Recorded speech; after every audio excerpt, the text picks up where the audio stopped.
ఈరోజు వీడియో అంతా నేనే తీసుకున్నాను. ఎలా వచ్చిందో కామెంట్లో పెట్టండి.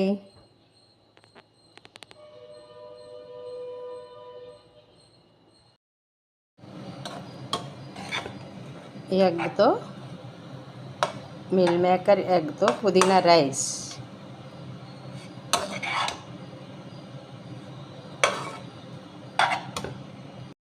ఎగ్ మిల్ మేకర్ వెజిటబుల్స్తో ఫ్రైడ్ రైస్ రెడీ అయిపోయింది. దానికి కాంబినేషన్ చికెన్ కర్రీ, రైతా, తర్వాత మంచినీటి కూజ. అంతేనండి ఈరోజు మా సింపుల్ లంచ్. అందరూ పెళ్ళికి వెళ్ళిపోయారు భోజనాలకి, నేను పిన్ని మాత్రమే ఉన్నాం. మా ఇద్దరికి ఇలా చేసుకున్నాం. ఎలా ఉంది కామెంట్లో పెట్టండి. లైక్ చేయండి, షేర్ చేయండి, సబ్స్క్రైబ్ చేయండి.